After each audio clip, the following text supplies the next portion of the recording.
आज हम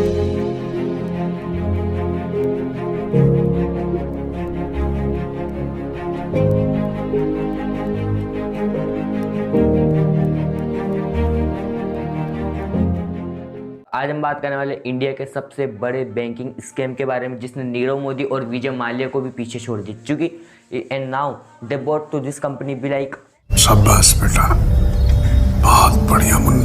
क्योंकि इन दोनों ने मिलकर जितना चूना इंडियन बैंक्स को लगाया है ना, उतना चूना इस कंपनी ने अकेले इंडियन बैंक्स को लगा दिया। जी हाँ, मैं बात कर रहा हूँ एबीजी शिपयार्ड कंपनी के बैंकिंग फ्रॉड के बारे में। एबीजी शिपयार्ड कंपनी जो कि 22,842 करोड़ का बैंकिंग फ्रॉड इसने किया, जितने कि नीरव मोदी और विजय माल्या दोनों ने साथ में मिलकर किया।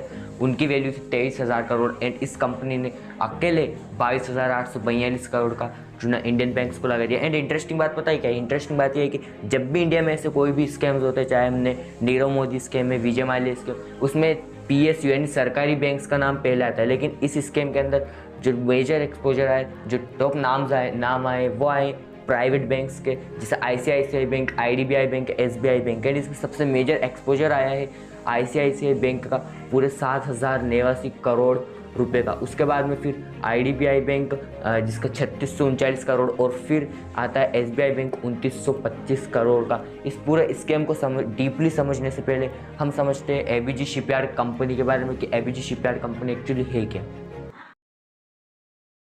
तो एबीजी शिपयार्ड एबीजी ग्रुप की एक कंपनी है जो कि, और एज नेम सजेस्ट्स कि ये company ship building, ship maintenance और शिप रिपेयरिंग के बिजनेस के अंदर काम करती थी, जिसकी शुरुआत 1985 में हुई थी। एंड 1991 तक के बाद में कंपनी का बिजनेस काफ़ी अच्छे से ग्रो करने लगा। कई इंटरनेशनल ऑर्डर्स इनको मिलने लगे और इन्हें इंडियन नेवी से भी शिप्स बनाने का ऑर्डर मिला और बिजनेस काफ़ी अच्छा चल रहा था कंपनी का। एंड इसी के साथ कहानी स्टार्ट होती है साल 2005 से। तो साल 2008 के फाइनेंशियल क्राइसिस के बाद में इस शिपिंग इंडस्ट्री की हालत बहुत बुरी तरह से बिगड़ गई। एंड जिससे कि कंपनी को की जो फाइनेंशियल पोजीशन थी, क्योंकि कंपनी के कई सारे ऑर्डर्स कैंसिल हो गए, कंपनी के पास में ऑलरेडी जो उसने शिप्स बना करके रखी थी वो कंपनी सेल नहीं कर पाई, जिससे कि उसका इन्वेंट्री कॉस्ट बढ़ता जा रहा था। एंड इसी के लिए कंपनी ने साल 2005 से 2010 के टाइम पीरियड के बीच में 28 बैंक्स के कंसोर्टियम वो होता है जहाँ पे एक ही लोन एप्लीकेशन के ऊपर कई सारे अलग अलग बैंक्स लोन प्रोवाइड करते हैं एंड उस एक लोन एप्लीकेशन के ऊपर। एंड इसके अंदर किसी भी एक बैंक होता है जो इसका पूरे कंसोर्टियम को लीड करता है। एंड इस केस में वो बैंक था ICICI बैंक। उसके बारे में हम आगे बात करने वाले हैं। तो इन 28 बैंक्स कंसोर्टियम से कंपनी ने इस टाइम पीरियड में पूरे 22,842 करोड़ के लोन्स लिए 2005 से 2010 के बीच में। और चूँकि फिर 2008 के फाइनेंशियल क्राइसिस के बाद कंपनी के सारे ऑर्डर्स कैंसिल हो गए और जो इन्वेंट्री कॉस्ट थी वो बढ़ने लगी, तो इससे कंपनी अपने लोन्स को रीपे नहीं कर पाई। मतलब कि जो लोन्स कंपनी ने लिए थे उनको वापस नहीं कर पाई। एंड आप उसका इंटरेस्ट छोड़ो, कंपनी प्रिंसिपल अमाउंट भी पे नहीं कर पाई।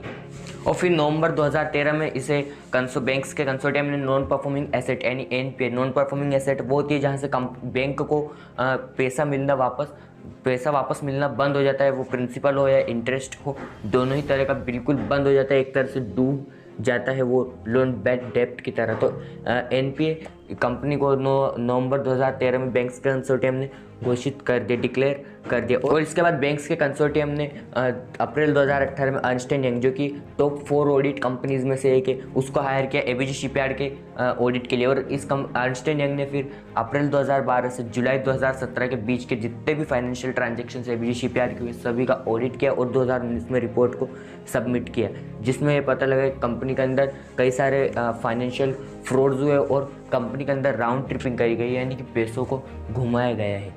इसके बाद SBI ने नवंबर 2013 में CBI में इसकी कंप्लेंट करी, जिस पर CBI ने फिर मार्च 2020 में इसके ऊपर कुछ क्लैरिफिकेशन मांगा। एंड उसके बाद में CBI ने इसके ऊपर जो है इन्वेस्टिगेशन शुरू करी। एंड फिर आया फ्रॉड सामने पूरा। अब आप सोच रहे होंगे कि कंपनी ने जो लोन लिया था उसे कंपनी ने बिजनेस के अंदर री इन्वेस्ट किया होगा, जिससे बिजनेस को आगे बढ़ाने की कोशिश करी गई होगी, बट इन रियलिटी ऐसा कुछ भी नहीं हुआ। कंपनी ने इन पैसों को, चूँकि फाइनेंशियल क्राइसिस आ गए थे, उसके बाद शिपिंग इंडस्ट्री की हालत ख़राब हो गई थी, तो इसकी वजह से कंपनी ने सोचा कि इन पैसों को कहीं और री इन्वेस्ट करके और इससे और पैसा बनाया जाए, बट यही स्ट्रेटेजी कंपनी की फेल हो गई। और यहीं से शुरू होती है इस पूरे के पूरे स्कैम की असली पिक्चर। तो इसके लिए एबीजी शिपयार्ड ने अपनी ही जो सब्सिडियरी कंपनीज थी उनके अंदर पैसों को इन्वेस्ट किया। इसका कुछ एग्जांपल दूँ तो जैसे एबीजी शिपयार्ड ने पूरे 300 करोड़ रुपए इन्वेस्ट किए एबीजी सिंगापुर के अंदर, जो कि इसी की सब्सिडियरी कंपनी है। मतलब तालियां बजती रहनी चाहिए। मतलब एक कंपनी जो खुद लॉस में चल रही है वो 300 करोड़ का इन्वेस्टमेंट कर रही है किसी और कंपनी में, और ऊपर से लोन भी दे रही है उसी कंपनी को, और बाकी कंपनीज को भी लोन दे रही है। मतलब क्या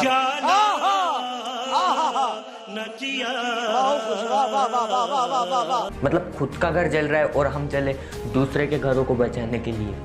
कितने तेजस्वी लोग हैं हमारे पास, कितने शानदार विचार रखते हैं। और इसी तरह से कंपनी ने अपनी लगभग 98 कंपनीज 98 कंपनीज के अंदर, अपनी सब्सिडियरी कंपनीज के अंदर इन पैसों को इन्वेस्ट किया, ट्रांसफ़र किया उनके अकाउंट्स में। इसके अंदर कंपनी ने ऐसा किया कि जैसे मान लो ए कंपनी ने पैसा लोन के नाम पर और इन्वेस्टमेंट के नाम पर, सिक्योरिटी के नाम पर ट्रांसफ़र किया बी कंपनी के अकाउंट में। फिर बी कंपनी ने उसमें से कुछ पैसा ए कंपनी को रिटर्न कर दिया और बाकी जो बचा पैसा था उसको सी कंपनी को बी कंपनी ने एज अ लोन प्रोवाइड किया। फिर बी कंपनी ने जो कुछ पैसा रिटर्न किया था लोन का ए कंपनी को, उसे ए कंपनी ने फिर से लोन के नाम पर और इन्वेस्टमेंट के नाम पर दे दिया डी कंपनी को। एंड इस तरह से पूरे पैसे को एबीजी शिपयार्ड ने घुमाया, और इसी को राउंड ट्रिपिंग हम फाइनेंशियल लैंग्वेज के अंदर बोलते हैं। यानी कंपनी ने पैसों को इधर से उधर घुमाया। मतलब कि कंपनी ने जिस पर्पस के लिए लोन लिया था उस पर्पस के लिए उस पैसों को यूज़ ना करते हुए उसे दूसरे पर्पस के लिए यूज़ किया, उसको मैनिपुलेट किया, उसकी राउंड ट्रिपिंग करी, उसे इधर से उधर घुमाया और इस पूरी प्रोसेस को बहुत ही ज़्यादा कॉम्प्लेक्स बना दिया। मतलब फिर से वही बात आ जाती कि तू प्यार है किसी और का, तुझे चाहता कोई और है। और इसके अंदर जिन मेजर बैंक्स का जो पैसा डूबा है वो कुछ इस तरह से, उसमें टॉप 10 बैंक्स का मैं आपको बताता हूँ, टॉप 9 बैंक्स का। तो सबसे पहले ICICI बैंक 7,089 करोड़ रुपए, फिर IDBI बैंक 3639 करोड़, फिर SBI bank 2995 crore, bank of Baroda 1614 crore, Exim bank of India 1327 crore, PNB यानी Punjab national bank 1244 crore, Indian overseas bank 1228 crore, standard chartered bank 743 crore, bank of India 719 crore, oriental bank of commerce जो कि अभी PNB है, पंजाब नेशनल बैंक 714 करोड़, और बाकी अदर 18 बैंक से 1530 करोड़ रुपए का लोन एबीजी शिपयार्ड ने लिया, जो कि डूब गया। तो सीबीआई ने इस मामले में कंपनी के CMD ऋषि अग्रवाल और अन्य जो आरोपी है उनके ऊपर लुकआउट सर्कुलर जारी कर दिया, जिससे कि इनमें से कोई भी देश छोड़कर अब बाहर नहीं जा सकता जब तक कि ये पूरी इन्वेस्टिगेशन कंप्लीट ना हो जाए, और उनसे सीबीआई अभी पूछताछ भी कर रही है। नाउ द क्वेश्चन इसकी, इतना बड़ा स्कैम अगर हो गया था और इसके बारे में पहले ही पता चल गया था तो फिर इसकी सीबीआई में कंप्लेंट इतनी लेट क्यों करी गई। दूसरा क्वेश्चन कि अगर ICICI बैंक इस पूरे कंसोर्टियम को लीड कर रहा था तो फिर इस स्कैम की जो रिपोर्ट थी वो सीबीआई को SBI ने क्यों करी, वो ICICI बैंक ने क्यों नहीं करी। और ये क्वेश्चन इसलिए भी उठता है क्योंकि वीडियोकॉन स्कैम के अंदर भी सेम ऐसा ही हुआ था और वहाँ ICICI बैंक थी। और सबसे बड़ा सवाल, आखिर कब तक इसी तरह से आम टैक्स पेयर्स का पैसा ये बैंक्स डुबाते रहेंगे, इसी तरह से ये फ्रॉडस्टर्स लेकर के जाते रहेंगे। इस स्कैम के ऊपर आपकी क्या ओपिनियन है नीचे कॉमेंट्स में ज़रूर बताना। अगर ये वीडियो पसंद आए तो इस वीडियो को लाइक करना, शेयर कर देना सभी के साथ में, तभी कि सभी को इस स्कैम के बारे में पता चले और आम टैक्स पेयर्स का पैसा डूबने से हो सकता है बच जाए।